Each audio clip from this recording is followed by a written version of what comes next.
The ROG Azoth. It's what the die-hard keyboard enthusiasts have been waiting for. A custom DIY mechanical keyboard that allows you to not only swap out the keycaps, but the switches as well. And it has everything you need for you to disassemble and lubricate them. Man, this is chunky. It feels like if I drop it, it might break my foot. Make sure it does hit your foot. Just don't damage my keyboard, please. Well, I'm just gonna open it here where my foot's safe and let's see what's inside.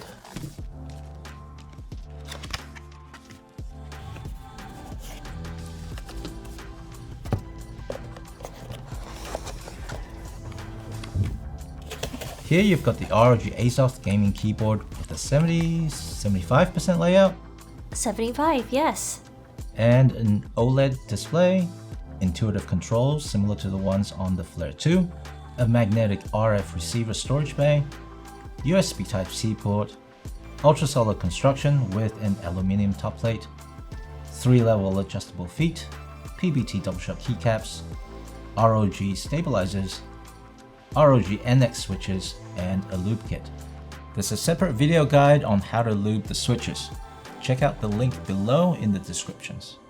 By looking at all the extras inside the box, it's clear that this is far from an ordinary gaming keyboard, nor is it a typical DIY mechanical keyboard, but somewhere in between. This 75% design has both the gaming and DIY communities in mind. The compact size allows for more room for the mouse to move, while retaining all the shortcuts such as stealth and lighting effects, just like an 80% TKL. Aftermarket 75% keycaps can be swapped in without trouble. One of the features that stands out is the OLED display. How big is it? It's a 2-inch.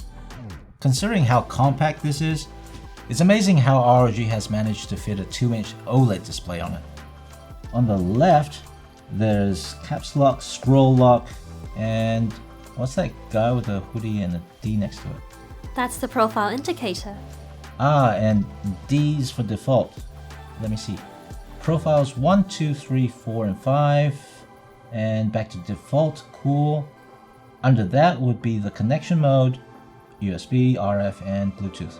Oh, and it even shows you which Bluetooth device. Up to 3, correct? Yep. It's handy. And is the pairing process the same as the wireless Scope series? No. Since we have the intuitive controls and the OLED display, holding the ROG button on the side will now activate the pairing or toggle the dial to change the connected device. At the bottom it says PC, which I noticed this as soon as I picked it up. Look over here and here. This is something that ROG has never done before. Max support. Yes! On the right side, by default you've got the RGB brightness controls. Any adjustments can be done with the auto centering dial. Flick up, down, or press. The ROG button on the side cycles through other functions, OLED brightness controls, RGB light effect modes, volume, and media controls. In the center, I noticed that there is a different animation whenever I change the profiles. What's the resolution on this? 256 by 64 pixels. And you can create your own in Armored Crate, right? If you want to, yeah. At this resolution, the animations or text can be more detailed compared to Anime Matrix. Instead of animations or text, the OLED could also display some audio effects or some handy always-on apps such as clock, alarm date, and calendar, or system info such as battery level, CPU temperature, etc. Having the OLED display is convenient when using the shortcut keys. You know exactly what changes you've made without going into the software. The durable PBT keycaps are mid-height with shorter stems to reduce wobble, and double shot molded for the backlight. All the ROG NX switches underneath are swappable. A fancy metal switch remover is included in the box. Generally, for large keys, you can only choose between CoStar and Cherry stabilizers, but there is always a trade-off. The ROG ASUS features ROG stabilizers, which are easy to mount with reduced wobble, like Cherry stabilizers. At the same time, fast keystrokes with less friction, like Co-Star stabilizers. You mentioned that the stabilizers can be swapped out. Yeah, if you want, you can switch to Cherry. For even smoother keystrokes and less noise, each the NX switch stem, base housing, and stabilizer are all pre-lubed. The pursuit of perfect acoustics and feel doesn't stop there.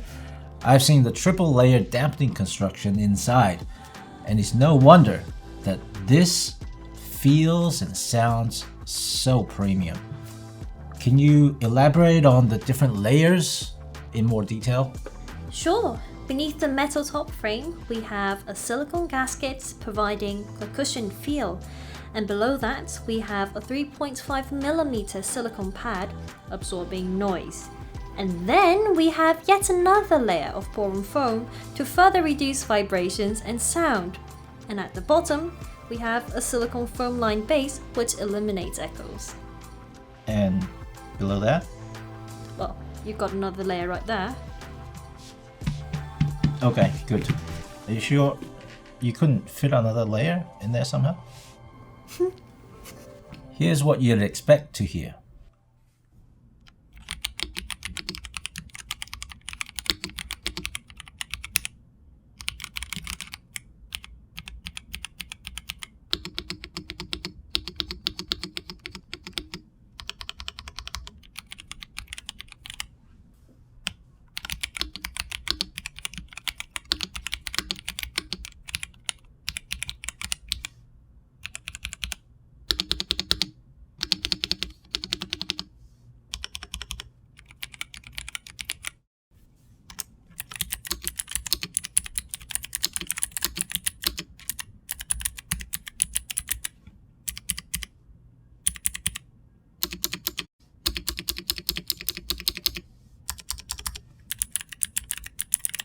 With the incredible amount of dampening in there, it takes a great deal of meticulous planning to make sure that 1, it all fits in there, and 2, optimal reception, and 3, there's a balanced feel considering that there's a battery in there. I know it's tri-mode, which means you can connect it via USB, RF 2.4 GHz, and Bluetooth. Can you explain a little bit more in detail about how the RF is implemented?